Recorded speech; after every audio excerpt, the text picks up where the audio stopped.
Hello दोस्तों, तो आप लोगों का फिर एक स्टडी सेंटर में स्वागत है। तो जैसा कि लास्ट हमारे जो फर्स्ट पार्ट था उसमें मैंने आपको पहले बता दिया था कि हमारा जो 12th क्लास इकोनॉमी का जो फर्स्ट चैप्टर है इंडियन इकोनॉमी का, उसका सेकंड पार्ट है। ठीक है, तो जैसे कि आप यहाँ पर देख भी सकते हो कि सेकंड पार्ट है। तो लास्ट वीडियो में मैंने आपको बताया था कि जो हमारा ये डायग्राम आपको समझाया था, तो इसमें हमने बताया था कि आने वाली जो हमारा सेकंड पार्ट होगा वो बेसिकली हम कौन से क्षेत्र को टारगेट करेंगे, वो हमारा एग्रीकल्चर सेक्टर होगा, मतलब कृषि क्षेत्र होगा। ठीक है, तो आज हमें देखना है कि मतलब स्वतंत्रता के दौरान जब हम 1947 में स्वतंत्र हुए थे, तो उस दौरान जो था हमारा एग्रीकल्चर सेक्टर किस तरह का था। ठीक है, या फिर वहां पर क्या क्या चीजें देखी गई है। ठीक है, तो यहाँ पर देखो क्वेश्चन आपका कभी कभी यहाँ से 4 नंबर के क्वेश्चन आते हैं, लेकिन क्वेश्चन की जो टाइप्स होता है उसको पूछने का थोड़ा सा चेंज, उसमें पूछने के जो वे होते हैं वो थोड़ा सा चेंज कर सकते हैं। ठीक है, तो पहला जो हमें समझना है कृषि से एग्रीकल्चर सेक्टर से रिलेटेड कह रहा है कि स्वतंत्रता के समय भारतीय कृषि क्षेत्र की विशेषता, या फिर इसी क्वेश्चन को थोड़ा सा डाइवर्ट कर सकता है कि कृषि क्षेत्र की दशा, मतलब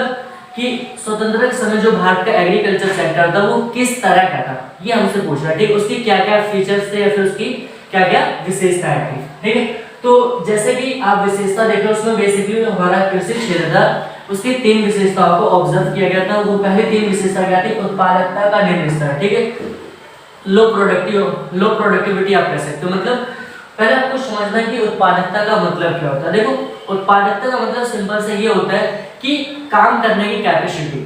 ठीक है, तो जैसे कि अगर देखें, हमने इससे पहले की वीडियो में आपको काफी डिटेल्स बताई थी कि किस तरह की हमारी अर्थव्यवस्था है। ठीक है, तो प्रोडक्टिविटी का सिंपल सा मतलब ये होता है कि एक व्यक्ति में, किसान के या फिर एक उत्पादक के अंदर कितनी कैपेसिटी होती है प्रोडक्शन करने की। मतलब अगर देखा जाए उस समय भारत के, तो उत्पादकता का जो स्तर निम्न था, मतलब भारत के अंतर्गत जो होता थे सिर्फ गेहूं और चावल की फसलों का उत्पादन किया जाता था। ठीक है, क्यों? क्योंकि इसका उत्पादन, इसके अलावा जो बाकी फसलें होती थी उनका उत्पादन बहुत ही निम्न था।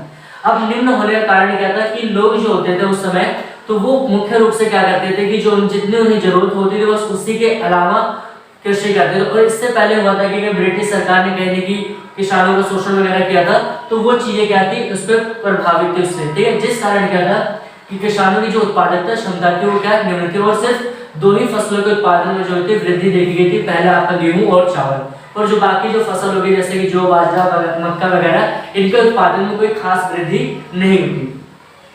दूसरी जो कृषि क्षेत्र की विशेषता रही है उच्च कोटि की संवेदनशीलता। ठीक है, तो आपको समझना है संवेदनशीलता का मतलब, संवेदनशीलता का मतलब होता है कि किसी चीज का प्रचलन होना। ठीक है, तो जैसे कि मैं आप लोगों को बताऊं, तो उस समय का देखना है स्वतंत्रता के दौरान जो कृषि क्षेत्र था, तो वहां पर जो भी किसान होते थे उनके पास कोई मतलब एक उचित सुविधा, मतलब सिंचाई का कोई मतलब एक विशेष सुविधा नहीं होती थी।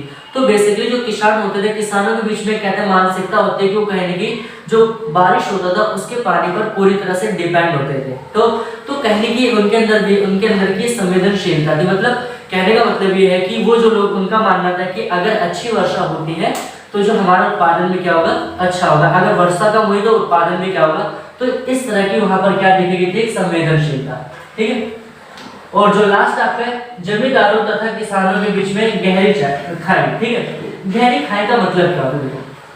यहाँ पर सिंपल सा गहरी खाई का मतलब ये होता है कि उनके बीच के, मतलब जो जमींदार होते थे, जमींदार का मतलब सिंपल से होता था कि जिसके पास काफी जमीनें होती थी। ठीक, तो जमींदार और किसानों के बीच में गहरी खाई का मतलब क्या था कि उस समय जो होते कि जमींदार जो वगैरह थे, तो उनके और जो किसान के जो संबंध होते थे काफी अनबन थे। अनबन मींस कि उनके बीच में जो होता था कि जो जमींदार होते कहने किसानों का शोषण करते, मतलब कि अगर कोई किसान किसी जमींदार की भूमि पर खेती करता था, तो क्या करता था किसान, जो जमींदार होता था उसका, उसमें जो खाद माटी वगैरह जो यूज होती है कृषि में, तो वो कोई उसका हकदार नहीं होता था। लेकिन जब किसान द्वारा क्या होता था कि फसलों का उत्पादन कर लिया जाता था, तो जब फसल का बंटवारा होता था तो वो आधी फसल क्या होता था, हिस्सेदार होता था।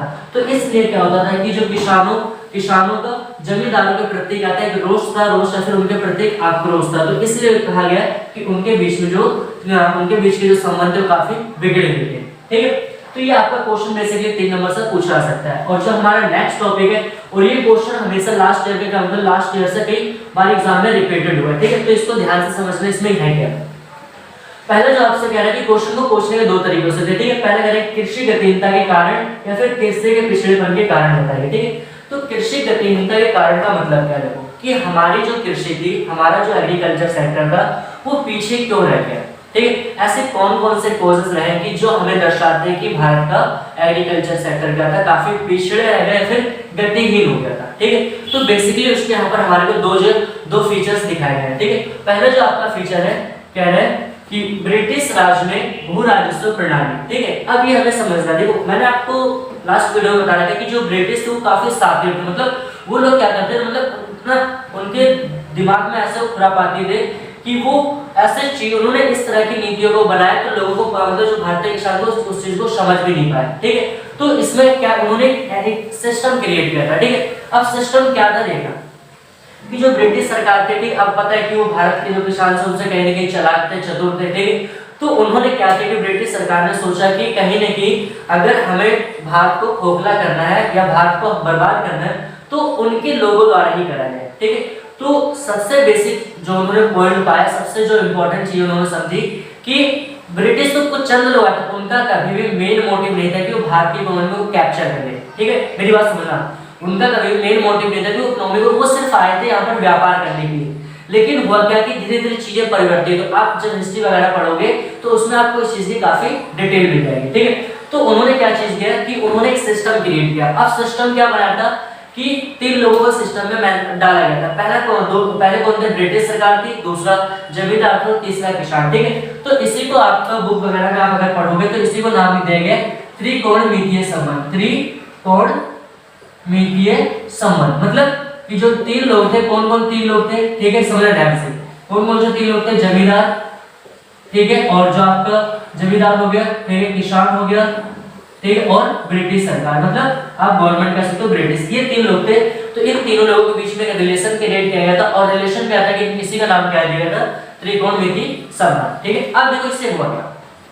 अब यहाँ पर एक चीज समझ आती कि हाँ, कभी कभी पेपर में आपसे पूछा जा सकता है कि जो ब्रिटिश राज में भू राजस्व प्रणाली, इसका एक दूसरा नाम क्या है, जमींदारी प्रथा। किसी को भी ब्रिटिश भू राजस्व प्रणाली को किसी को भी जमींदारी प्रथा के रूप में भी डिनोट किया जाता है। ठीक है, तो अब देखो ये जो पूरा सिस्टम क्रिएट किया था, जो त्रिकोणमितीय संबंध बनाए थे, अब इसमें क्या क्या बात कही गई थी। ठीक है, तो पहली जो बात थी हमें समझना है, पहली बात उन्होंने क्या की थी, जो ब्रिटिश सरकार थी, ठीक है, ब्रिटिश सरकार ने जमींदारों को कहा कि आप जितनी भी यहाँ पर जमीनें हैं, ठीक, आप उसके क्या हो, स्वामी हो, मतलब कि जितना भी जमीन है यहाँ पर आप उसके हकदार हो। ठीक है, पहली बात कहेगी इसी के अंदर। दूसरी बात उन्होंने कही कि जमींदारों द्वारा मनचाहा राजस्व वसूल, मतलब जमींदारों को ब्रिटिश सरकार द्वारा पूरी तरह से स्वतंत्र कर दिया गया कि वो किसानों से जितना चाहे, ठीक है, अपनी मर्जी से उतना क्या कर सकते हैं, राजस्व मतलब टैक्स को वसूल सकते हैं। ठीक है, और तीसरी क्या बात कही गई थी कि जो ब्रिटिश सरकार ने बताया था कि जमींदार लोग क्या करेंगे, ब्रिटिश सरकार को एक निश्चित राशि क्या करेंगे,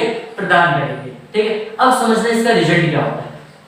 अब यहाँ पर इस चीज को आप नोटिस करो थोड़ा सा कि ब्रिटिश सरकार जो कहेंगे कि हमारे लोगों को यूज करके और हमारे लोगों का ही शोषण करवा रही, मतलब यहाँ से समझ आना है कि इसका रिजल्ट हमें देखने गए कि कहेंगे कि ब्रिटिश सरकार द्वारा कि जमींदारों ने ही कहेंगे कि भारतीय किसानों का शोषण किया। अब शोषण किया कि अगर कोई किसान होता था, अगर मान लेते टैक्स नहीं पे कर पाता तो उन्होंने क्या किया, जमींदार वगैरह होते थे उनकी जमीनों को छीन लेते थे। ठीक है, तो ये काफी मतलब इससे किसान क्या हो गए, काफी हतोत्साहित हो गए, फिर उन्होंने दोबारा कृषि करने के बारे में सोचा भी।